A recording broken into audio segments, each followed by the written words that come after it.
Well, good morning. We're going to head out to the local Napa Auto Parts, pick up a set of spark plugs and some wire and some oil, and we'll see if later today we can't get that old Model A to pop some smoke. Oh, serious exit.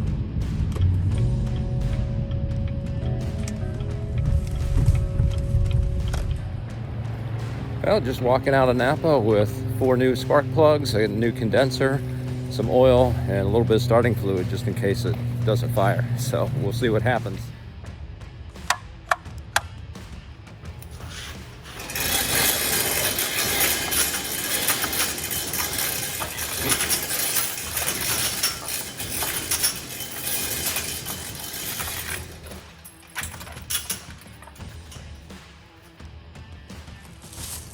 All right, we have this morning's bounty from our Napa run, a little bit of starting fluid, because I'm sure we're not going to need that.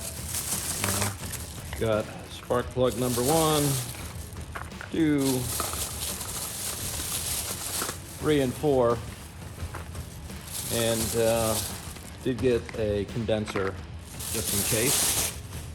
So the spark plugs that I got are Autolite number 3076. And this is a equivalent to the Champion that was in it with the correct thread and size, and then the top of it is threaded to put whatever type of wire you're going to use for your ignition wire, spark plug wire. So these were like $3.96 over at Napa. You can get the modern Champion equivalent, the 2-part plug, but they're about $30 a piece. We don't need that at this point. And then the condenser is the exact same style that we need if we need it. And that was, I think, around just shy of $13 over at Napa. So there's the part number for that. And then we also got 5 quarts of oil. Nothing spectacular, just their blend 530. This was on sale for like $17.99 this morning, so we'll pour it all in and probably watch about $17.98 worth run out of the end of the main shaft bearing. So let's at least fill this up and get started. All right, let's get started with the oil. And you can see this thing is empty.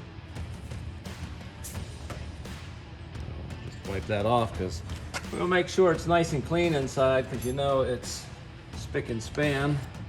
Take the cap off and use our old funnel here. And the book said 5 quarts, so we're gonna go with 5 quarts and see what it does.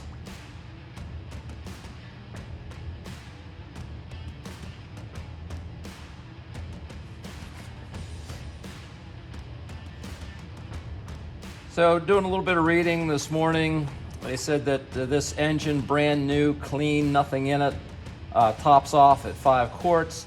However, if you're doing a regular oil change and the motor's been running and everything, there's usually about anywhere from 1/2 to 1 quart still left in the engine. All of the dipper trays in the oil pan, as well as the oil galley for the valve train. So we'll top this off.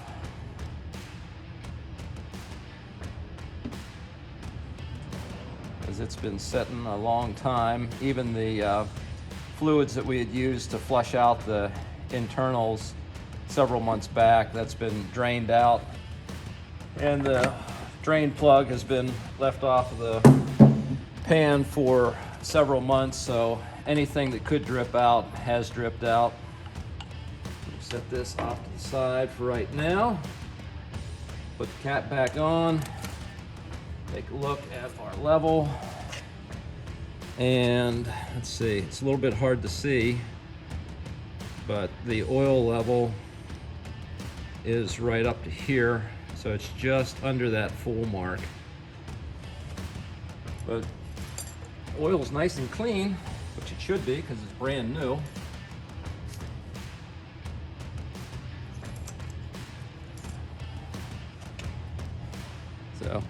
Here we go, we got a little bit better reading this time. So we're just, see there's the F for the full mark, there's a little hash mark right here, and the oil is right there. So I would call that good.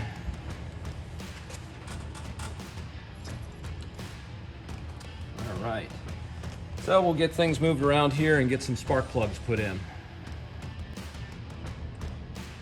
All right, just to show you what we started off with, here's the old Champion number C4, explosives not included, spark plugs. As you can see, they were in fantastic shape. Looks like it may have been an oil burner, but if you remember, I think from video number 1 of this project, we were lucky to get these spun out despite there being no conformity to the threads anymore on the top side. And to be honest with you, I did plan on reusing these, getting them cleaned up and put in just to see if they would work.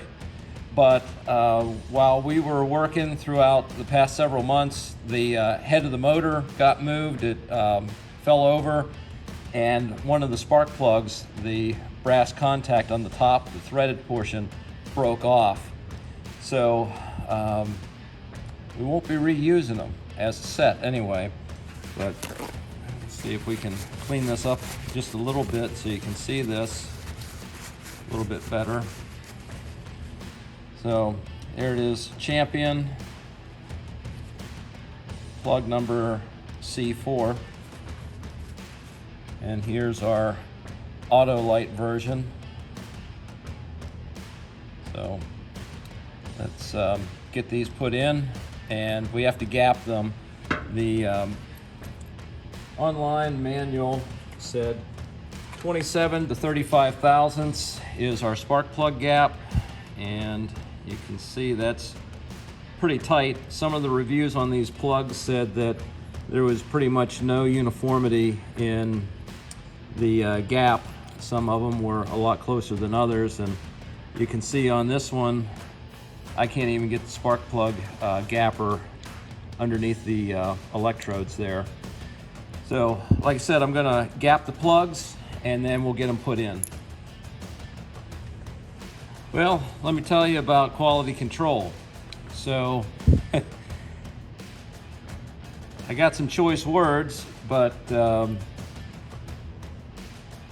there's 2 of them that I took out of the package that they had the contact already on and the crush washer on it.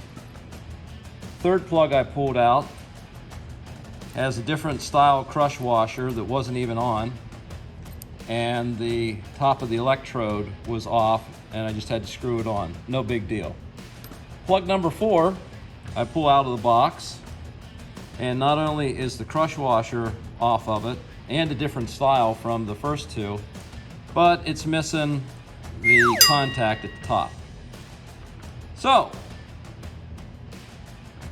now I got to spend time to see if I got an old plug laying around to put on. Yeah, I could just pull this off, but I really hate the lack of customer service and quality control. So you pay for a product and you end up with junk. Okay, you could have spent the $20 or $30 for the Champion plugs. This is true, but somebody somewhere put this into a box to go out to the warehouse for a customer's order at the factory and didn't do their job. Thanks a lot, Autolite, whoever packaged this. So, yeah, let's go waste some more time. All right, so yeah, I took off the contact off of this Champion plug, thinking maybe I can save myself a little bit of time searching. Nope, still got to check because it doesn't match up. Threads are different. Back to the parts bin.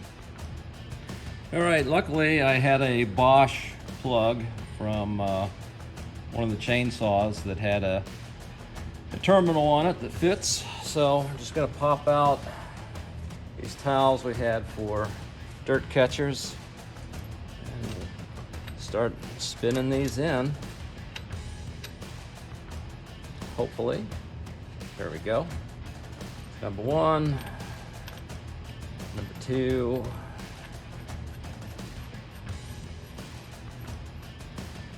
and you probably won't be able to see 3 and 4 go in just because of the way the distributor is. But I already pulled a 15/16 socket box end wrench, I should say, off the shelf so that we can snug them in.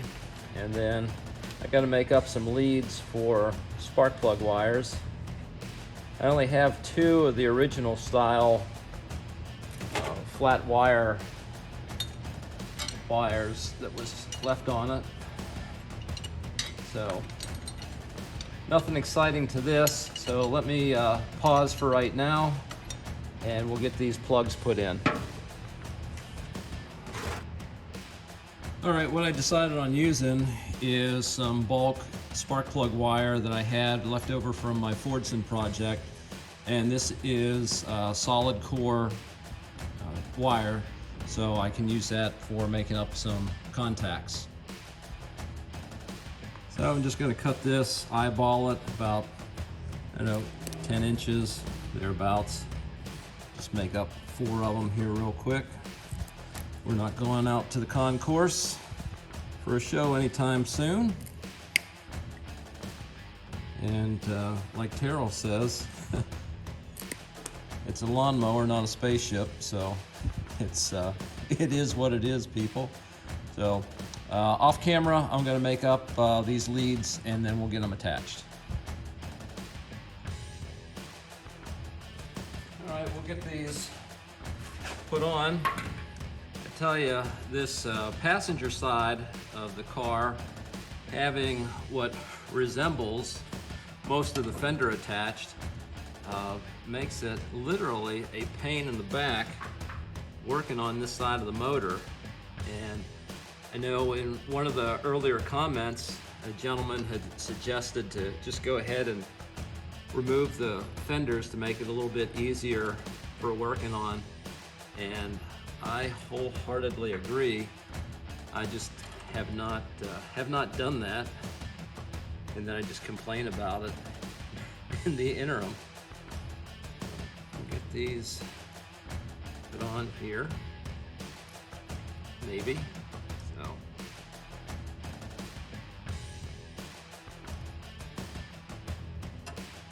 that one doesn't want to cooperate.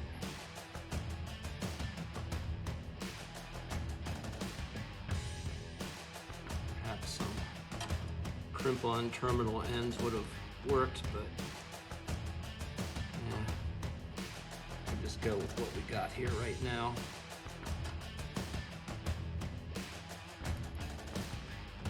And the other thing I'm going to do is, before we try and start it, we'll make sure that all of these are making good contact down to the plug. So I'll finish up with the other 2, tighten them down, and then we'll come back after that.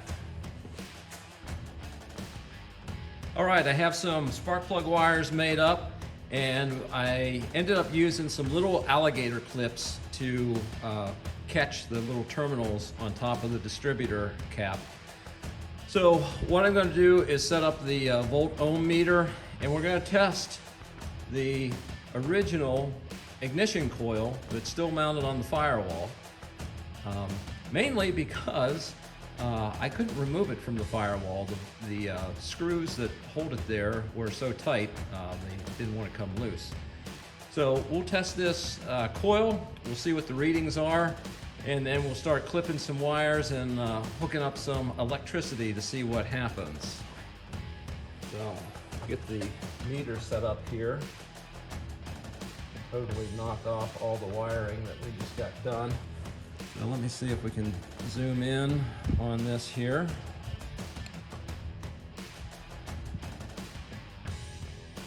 So, and what I'm going to do is, let's see, we should go back here a little bit. I'm going to clip one of these terminals onto one side of the coil. Did have a wire here for that coil. So, all right, so I have a reading of 15.9495 ohms for resistance on one side of the coil.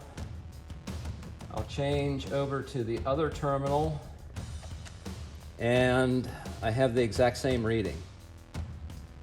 So I don't know if that means the coil is bad or if it's still good. So I'm going to do a little more reading to see what this coil should test at. If it is in fact no good, I do have a coil off of one of the Ford tractors that we can use. So we'll go and check that and be back in a moment. All right, so we have the ohm meter set up, and we'll test across the positive and negative terminals of the coil for the low side. And it's showing a reading of 1.1, fluctuating, jumping around a little bit. Some information said if it reads 0, then the coil's no good at all. Some online specs were showing that this coil should be in that 1.3, 1.5 reading. Figure out 70 years of age, unknown use and abuse. Maybe it's still working, I don't know. But now if we go and check, well, we did check the primary side, the high side of the coil, and that was showing the 15 point whatever it was to the nth number, 9 repeating, of course. So I'm going to look and see which side of the coil is positive and negative, and then we will start running some power. All right, I think we have a circuit wired up, and I'm just going to break the points, and hopefully you'll be able to see the spark jump the gap between this alligator clip and the primary winding coil wire.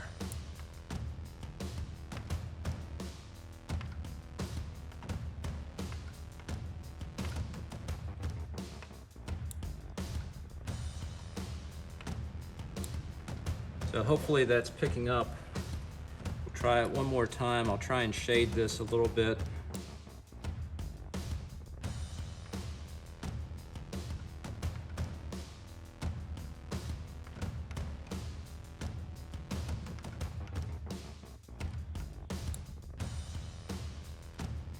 So we saw it jump there, and it could be a weak battery because I'm just using a dry ignition battery that I used on the old Fordson.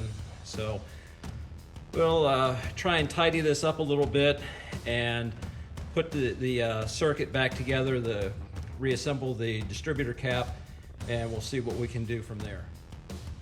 All right, we got the wiring set up for the ignition circuit, and I'm gonna start putting together something for a temporary fuel supply. But remember when we took off that fuel line, it was wrapped with electrical tape? Well, here's why. It was cracked. There we go. It was cracked, and they had wrapped it and wrapped it and wrapped it with plastic electrical tape. So I don't know why that wouldn't have been fixed originally, but let's go and get this repaired and get back on it. All right, so we have our wiring hooked up, and we have a temporary fuel canister installed. They were actually giving them away free today at Napa with the $17.99 purchase of 5 quarts of oil. So we got a line hooked up here to the carburetor, and we have the throttle wire just a little bit open. Spark is in the retarded position, and let's see. Just left is to add a little bit of fuel and check out that carburetor to make sure it doesn't leak all over the place. The fire department water hose is on standby, and the next video will be, fingers crossed, do we have any noise? All right, let's see if this does anything.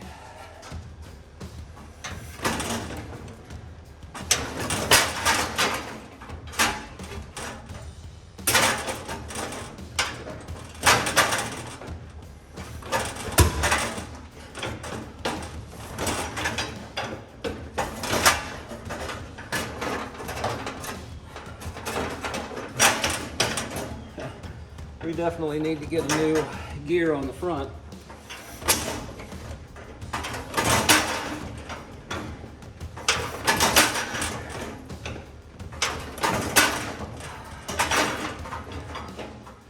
I think we did hear one little pop.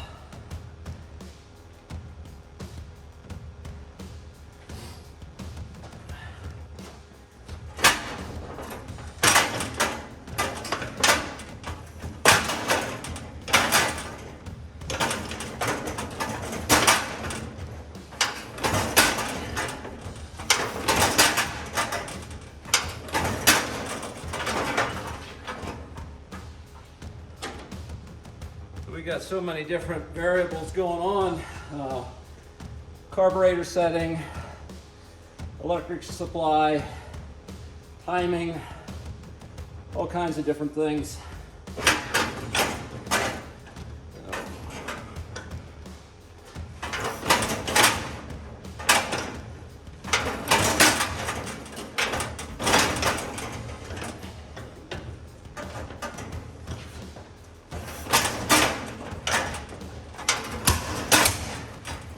Well, there was a backfire.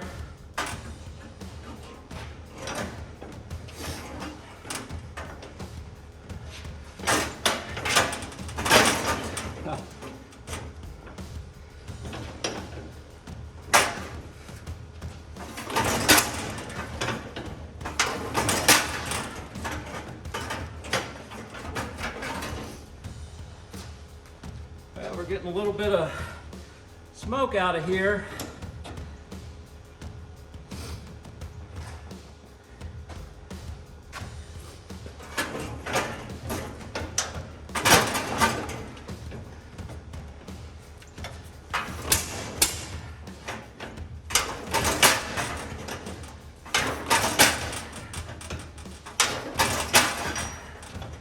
Boy, oh boy.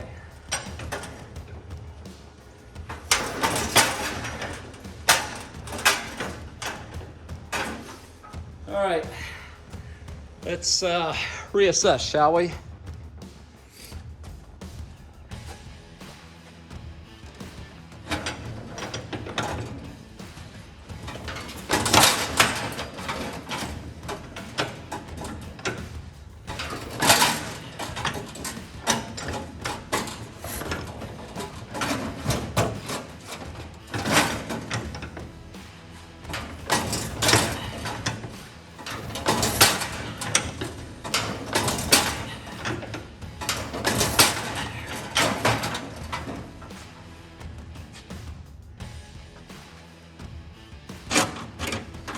See? It's,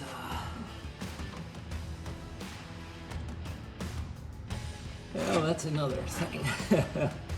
We forgot to make sure that that was open.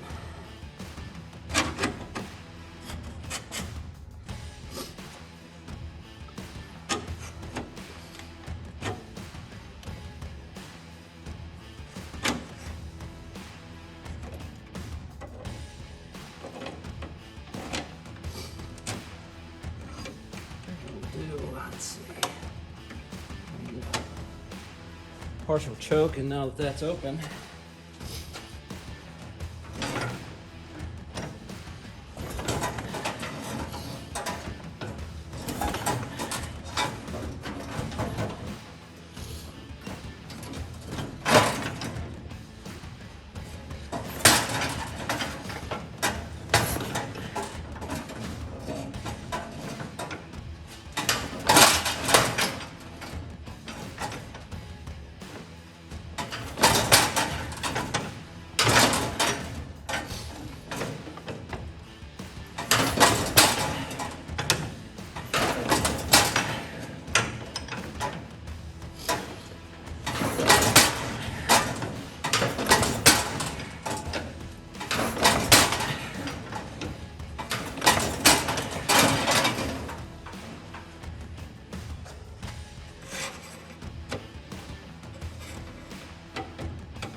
we're gonna give it a break before I end up breaking my fingers with that dastardly crank.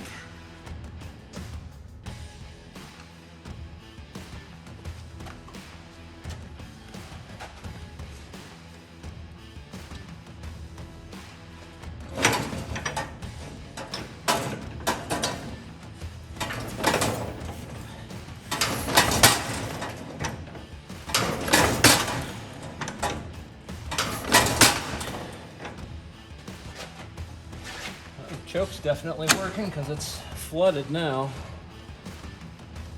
It's sucking fuel, that's for sure.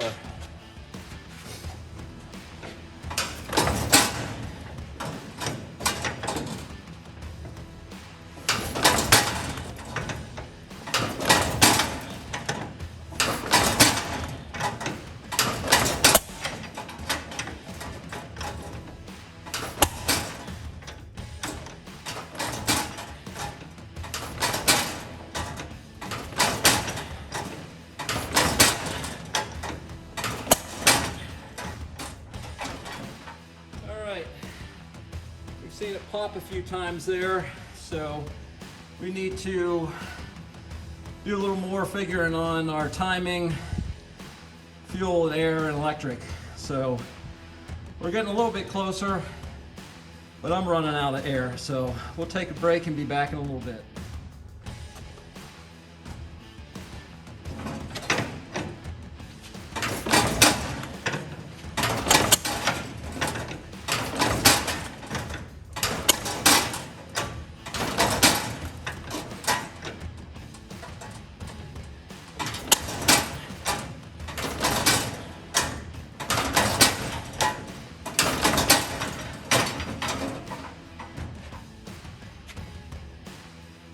Well, I assure you it is popping, but it might be a timing issue, so let's take another break.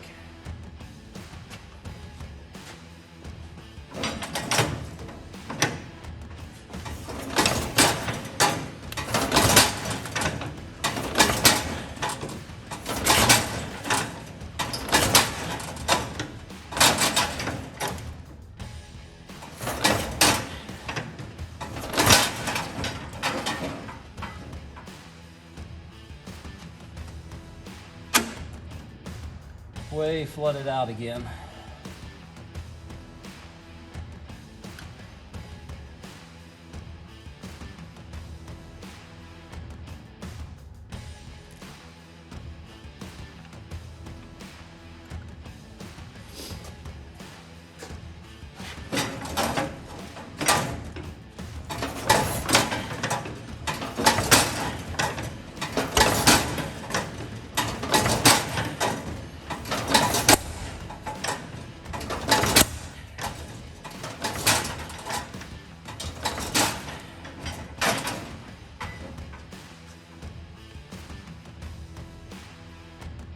All right, we did some adjustments on the carburetor, 3/4 of the way out for here and 1 full turn on that one. So we'll see if that does anything, and it's about 3/4 of the way choked right now. Turn on the power.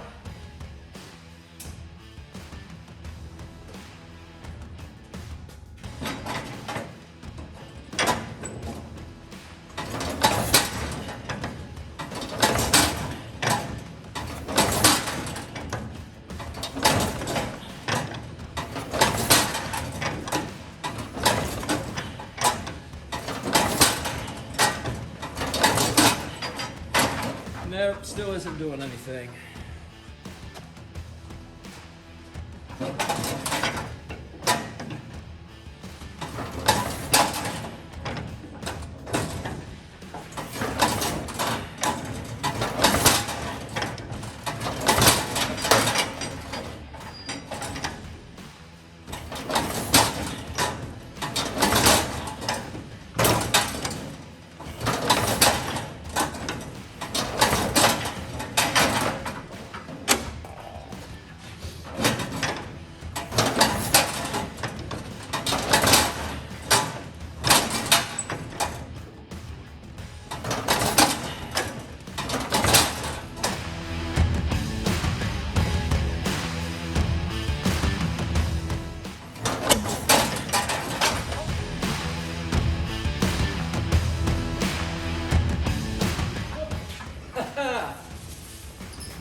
Well, let's take a break, shall we?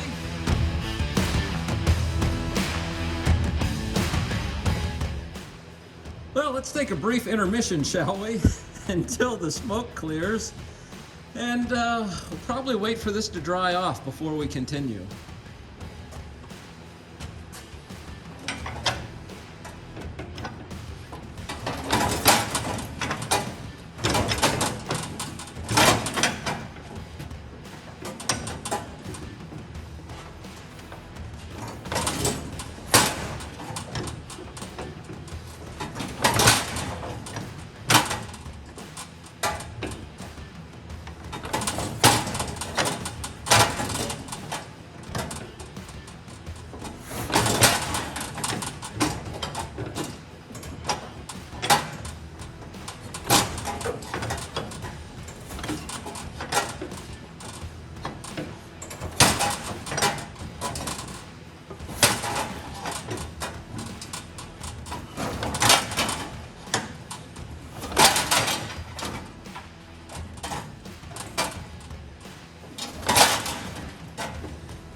I think we're gonna have to get a new crank engagement, because that is just tearing up my hand trying to keep that in there.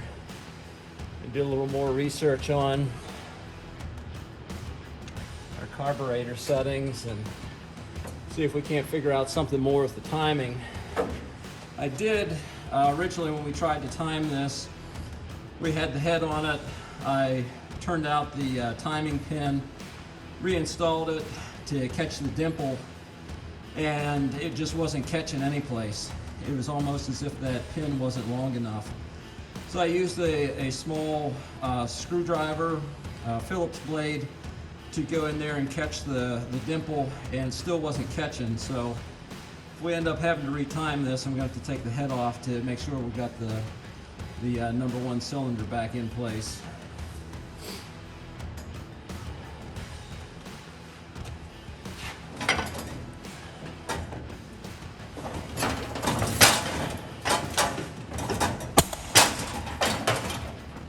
There we went, popped through the carburetor again. So, saying that this mixture was too lean. If it was popping through there, already turned it out 1.5 times. So.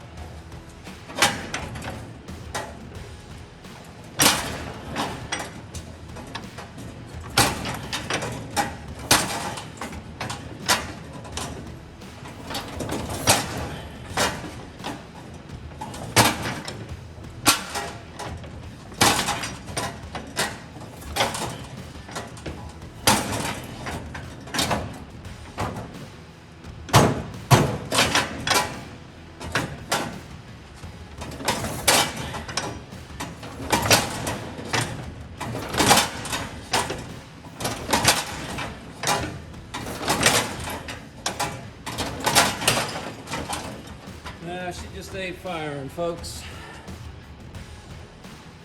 So now we're out 2.5 on the GAV.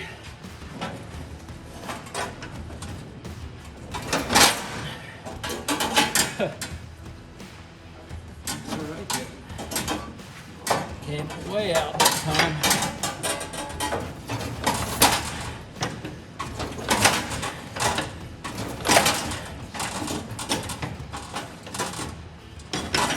Yeah, we're just tearing up our hands here. So, hey, from what everybody's seen, give me some thoughts other than you're an idiot, what the heck are you doing? But maybe you're seeing something that I'm not, and we could do some more checking and moving around on pieces and so forth. So also let me know what your top parts are that you think I should purchase. Let's see. I did check the condenser and that was working, and we saw that the points were sparking. We definitely need that crankshaft pulley and the engagement for the hand crank, because there's only one tooth that's catching on that, and you can see it just keeps sliding out. So until next time, I appreciate your attention and watching. So we will see you all next time. Hopefully no fires involved. Be safe, everybody. Goodbye.